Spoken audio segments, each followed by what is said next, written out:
Assalamualaikum everyone, I am Shahwar Zara and I hope you all are fine. Today our topic of discussion is data analysis in transcriptomics. So let's start our topic. Transcriptomic methods, they are highly parallel and they require significant computation to produce meaningful data for both microarray and RNA sequencing experiments. And we have discussed these microarray and RNA sequencing experiments in our previous lectures. First we will discuss the microarray data. So the microarray data, it is recorded as the high resolution images, and for this purpose it requires feature detection and spectral analysis.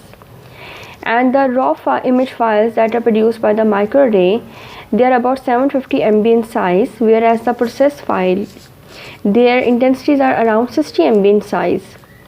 And the intron and exon structure, it can be determined by matching multiple short probes with a single transcript, and all the details about the intron and exon structure, they are being revealed.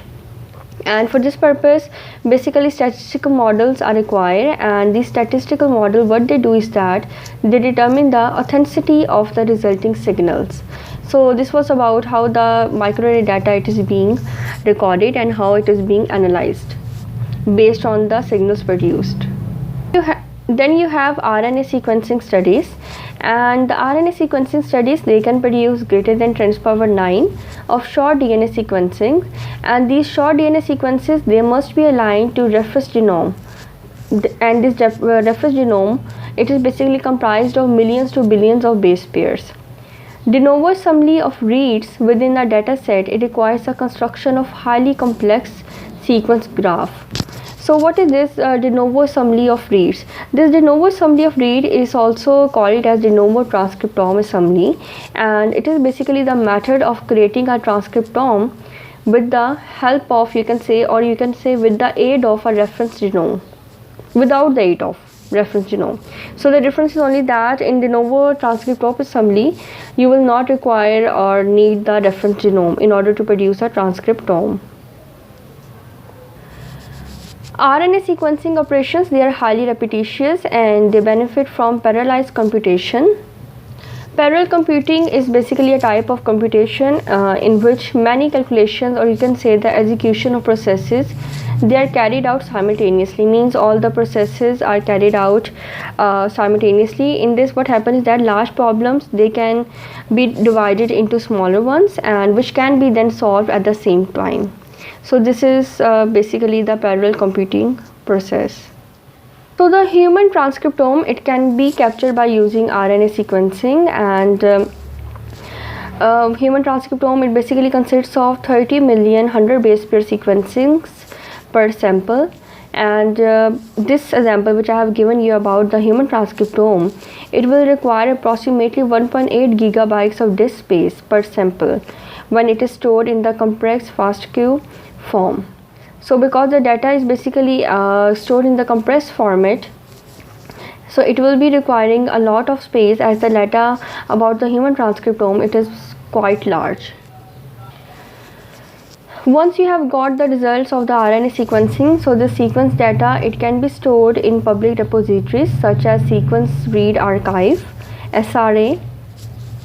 So what is this Sequence Read Archive? Sequence Archive is basically a bioinformatic database, and it provides a public repository for DNA sequencing data, especially the short reads that are generated by the high throughput sequencing.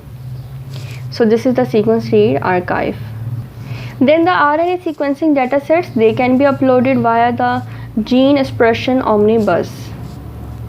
This Gene Expression Omnibus is also you can say a public functional genomic data repository where the data is being used.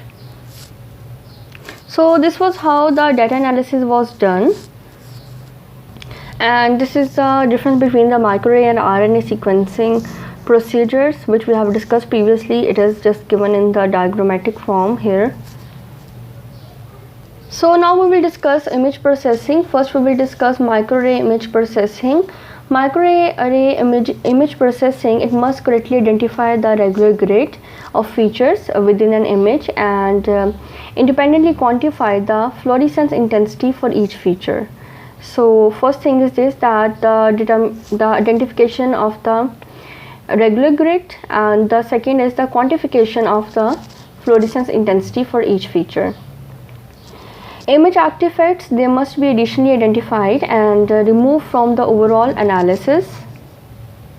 Image artifacts are basically anomalies, you can say, present that are apparent during the real representation.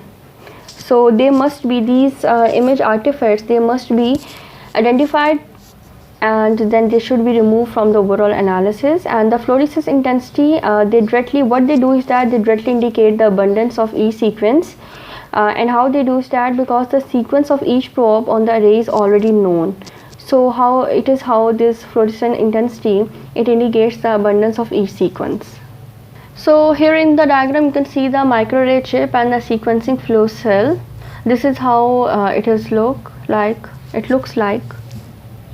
Now we will see how this same procedure is done by RNA sequencing. So the first step of RNA sequencing, they also include similar image processing that we have discussed in the microarray. However, the difference is that here the conveying of images to the sequence data, it is typically handled automatically by the instrument software. And then you have the Illumina sequencing biosynthesis method, and this Illumina sequencing biosynthesis method, it results in a random, or you can say ordered array of clusters that are distributed over the surface of the flow cell. And what is this flow cell? The flow cell is basically imaged up to 4 times during each sequencing cycle, and with tens to hundreds of cycles in total. And the flow cell clusters, they are analogous to the microarray spots, and they must be correctly identified during the early stages of the sequencing process. So what is this flow cell which I have used here? Flow cell is basically the glass slide that contains small fluidic channels, and through which the polymerases, DNTPs and the buffers, they are pumped, and the glass inside the channel, it is decorated with short oligonucleotides that are complementary to the adapter sequence. So this is basically your flow cell. Then you have Roche's pro-sequencing method, is also termed as ROC's pro-sequencing method. So in what happened in this method is that the intensity of emitted light, it determines the number of consecutive nucleotides in a homopolymer repeat. And there are many variants on these methods, and each method has a different error profile for the resulting data. So this was how the image processing is done by the RNA sequencing. Now we will see that how data analysis is done through RNA sequencing. RNA sequence experiments, they generate a large volume of raw sequence reads, and these raw sequence reads, they have to be processed in order to yield useful information. And data analysis, it usually requires a combination of bioinformatics software tools that vary according to the experimental design and goals. So this entire process, it can be broken down into following 4 stages. Number 1 is the quality control, then the alignment, then the quantification, and the differential expression. We will be discussing these all the steps in the following slides. And the most popular RNA sequencing program are run from the command line interface, either in Unix environment or within the bioconductor r/bioconductor statistical environment. So let's discuss these 4 stages. So first stage is quality control. So the sequence reads, they are not perfect, so the accuracy of each base in the sequence, it needs to be estimated from downstream analysis. Raw data, it is examined for high quality scores for base calls, guanine cytosine content, and this guanine cytosine content, it matches the expected distribution, the overall representation of the particularly short sequence motifs, and respectively high read duplication. For the sequence quality analysis, there are several options that exist, and these options include FastQC and FAQC's software packages. Abnormalities, they are identified and they may be removed by trimming or tagged for special treatment during later processes. So this is how the quality is being determined and the abnormalities, they are being removed. Then you have second step, that is alignment. And so what in alignment happens is that transcript sequences, they are aligned to a reference genome or de novo aligned to one another if no reference is available. As we have discussed that in de novo process you don't need any reference, and why they do is that in order to link the sequence read abundance to expression of that particular gene. So here you can see the entire process in which the untreated and treated experimental design, then the isolation of RNA is done and the library is prepared, and then the sequencing is done, and the sequencing, you can see the image that is being formed, and lastly the FASTQ files that I have told you that it is done through this process. You can say the quality is being determined by this FASTQ files. So you can see how this files appears, in which form these appears. Now let's discuss the challenges that are that you face for the alignment software. These challenges include sufficient speed to permit the short sequences in order to be aligned in a meaningful time frame. Second is the flexibility to recognize and deal with intron splicing of eukaryotic messenger RNA. And then you have the next problem you face is that the correct assignment of reads that map to multiple locations. Software advances, they have to be greatly addressed these issues, and nowadays the software that are being introduced, they have greatly addressed these issues, and the increase in sequencing read length are further reducing multi-mapping reads. Alignment of primary transcript messenger RNA sequences. So from the eukaryotes, these primary transcript messenger RNA sequences, they are derived, and these primary transcript messenger RNA, they are, you can say they are aligned to the specific, you can say the reference genome, and they require specialized handling of the intron sequences which are absent from the mature messenger RNA. Then you have short read aligners. So what these short read aligners do is that they perform an additional round of alignments, and they are specifically designed to identify splice junctions that is informed by the canonical splice site sequencing. And identification of intron splice junction, it prevents reads from being misaligned across the splice junctions, and when it prevents it from this, it allows for more reads to be aligned to the reference genome, and as a result improves the accuracy of gene expression estimates. Because the gene regulation, it may occur at the messenger RNA isoform level, splice aware alignments, they also permit detection of isoform abundance changes that would otherwise be looked in the bulk analysis. So these were the challenges for the alignment software. Now let's see that about the de novo assembly. So this de novo assembly, it can be used to align reads to one another in order to construct full length transcript sequences without the use of reference genome. Challenges to this de novo assembly, it includes larger computational requirements as compared to the reference based transcriptome, because in the previous slide we have discussed about the reference based transcriptome, the challenges that we face in that. So here the difference is that it required large computational requirements and compared to the reference based transcriptome. Moreover, it also requires additional validation of gene variants or the fragments, and as well as the additional annotation of a similar transcript.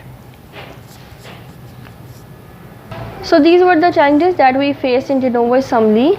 Then you have quantification of sequence alignments. It may be performed at the gene, exon or the transcript level, and the typical output of this quantification, it includes a table of reads counts for each feature that is applied to the software. For example, if we talk about the genes in a general feature format file, okay. Gene and the exon read counts may be calculated easily using the HT sequence software. For example, And quantification, you can say quantitation at the transcript level, it is more complicated and it requires probabilistic methods to estimate transcriptome, transcript isoform abundance from the read information, for example using cufflink softwares. Reads which you have obtained, if they align equally well, those reads that align equally well to the multiple location, they must be identified and either removed or aligned to one of the possible locations or aligned to the most probable location. Moreover, you have some quantification methods that can circumvent the need for an exact alignment of the read to a reference sequence altogether. So this is how the quantification is done. Then you have differential expression. Once quantitative counts of each transcript they are available, differential gene expression is then measured by normalizing, modeling and statistically. Now we will see the next step. Then you have the validation step. So the transcriptomic analysis, it may be validated using an independent technique, for example quantitative PCR, which is recognizable and statistically accessible. Gene expression, it is measured against defined standard both for the gene of interest and the control gene. The measurement of the quantitative PCR, it is similar to that obtained by RNA sequencing. And what happens is that the value, it can be calculated for the concentration of target region in a given sample. And this quantitative PCR, it is however restricted to amplicons smaller than 300 base pairs, usually toward the 3' end of the coding region, and avoiding the 3 untranslated region, which means that 3' UTR. So what are these amplicons? Amplicons in molecular biology is basically a piece of DNA or RNA that is the source or product of amplification or replication events. So this process is basically restricted to the amplicons that are smaller than 300 base pairs. And if the validation of transcriptome isoform is required, an inspection of RNA sequence read alignment should indicate where quantitative PCR primers might be placed for the maximum discrimination, and the measurement of the multiple control genes along the genes of interest produces stable reference within the biological context. And this quantitative PCR, what it has validation it has done is that of RNA sequencing data, it has shown that different RNA sequencing methods, they are highly correlated. So these were the steps. Here you can see the RNA sequencing procedure in which the RNA is shown, and then what happens is that you have the complementary making of the complementary DNA, and then it is shattered into the fragments and the sequence. Then you sequence the fragments ends, and then you maps are formed, and then you read these maps. So this is the entire process of RNA sequencing. Now let's discuss the applications. So first application is regarding to diagnostics and disease profiling.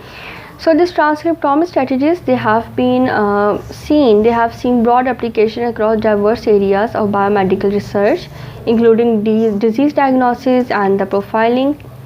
And these RNA sequencing approaches, they have allowed for the large-scale identification of the transcriptional start site and uncovered alternative promoter usage and the novel splicing alteration. All this process is done through this RNA sequencing approaches. Why it is important is that these regulatory elements which we have discussed, which I have told you that RNA sequence approaches do is that the identification of transcriptional start site and the promoter usage and the novel splicing alteration. So these regulatory elements, they are important in human disease, and therefore defining such variants is crucial in order to interpret the disease association studies. RNA sequencing can also identify disease associated single nucleotide polymorphism, that is SNP. allele-specific expression, gene variants contributing to understanding of the disease carrier variant. So all this is done through the RNA sequencing, and which is basically the main technique in the transcriptomics. Then you have retrotransposons. Retrotransposons are transposable elements which proliferate within eukaryotic genomes through a process involving diverse transcription. RNA sequencing can provide information about the transcription of the endogenous retrotransposons that may influence the transcription of neighboring genes by various epigenetic mechanisms that lead to the disease. Similarly, RNA sequencing also has the potential to understand immune-related diseases, and this potential and this application of RNA sequencing, it is expanding rapidly due to the ability of this method to dissect immune cell population and to sequence T cells and B cell receptor from the patients. So this was one of the application of the transcriptomics and indirectly the RNA sequencing. The next application is the human and related to human and pathogen transcriptomes. RNA sequence of human pathogen, it has become an established method for the quantification of the gene expression changes, identifying novel virulence factors, predicting antibiotic resistance, and unveiling host pathogen immune interaction. All this is done through the RNA sequencing, and the primary aim of this technology is to develop optimized infection control measures and targeted individualized treatments. Moreover, the transcriptomic analysis, it has focused on either the host or the pathogen. Dual RNA sequencing, it has recently been applied to simultaneously profile RNA expression in both the pathogen and the host throughout the infection process. And what this technique has done is that it has enabled the study of the dynamic response and interspecies gene regulatory networks in both interaction partners from the initial contact through the invasion and the final persistence of the pathogen or clearance by the immune histone, you can say the histone immune system. So this is the second application in which the pathogen is being determined through this technique of RNA sequencing. The next is responses to the environment. Transcriptomic allows for identification of genes and pathways that respond to and counteract biotic and abiotic environmental stresses. And the non-targeting nature of the transcriptomic allow for the identification of normal transcriptional networks in complex systems. For example, if we discuss the chickpea lines, so the comparative analysis of this range of chickpea lines at different developmental stages, it identified distinct transcriptional profiles that is associated with drought and salinity stresses, including the identifying the role of transcript isoforms of epithelial-2 and ethylene responsive element binding protein. Moreover, this transcriptomic profiling, it also provides crucial information on mechanism of drug resistance. Your next application is about gene function annotation. So all transcriptomic techniques, they have been particularly useful in identifying the functions of the genes and identifying those responsible for particular phenotypes. Transcriptomics of arabidopsis ecotypes that hyperaccumulate metals correlated genes, it involved in metal uptake tolerance and homeostasis with the phenotype, and the integration of RNA sequencing data sets across these different tissues. It has been used to improve the annotation of the gene function in commercially important organisms, for example, cucumber or threatened species like koala. And the assembly of RNA sequencing reads is not dependent on the reference genome, and it is so ideal for gene expression studies of non-model organisms with non-existing or poorly developed genomic resource. So this was how the gene function annotation is being one of the application of the RNA sequencing. Then you have the non-coding RNA. So the transcriptomics is most commonly applied to the messenger RNA content of the cell, as we have discussed. However, same techniques, they are equally applicable to non-coding RNAs that are not translated in protein, but instead have direct functions. For example, roles in protein translation, DNA replication, RNA splicing, and transcriptional regulation. And many of these non-coding RNA, it affects disease states including cancer, cardiovascular, and neurological diseases. So this is how this transcriptomic techniques, they are applicable to the non-coding RNAs. So this was all about today's lecture, and if you want to read this all which we have discussed here in the written form, then you can visit this website, and I hope that you have understood what we have discussed so far. Thank you for watching.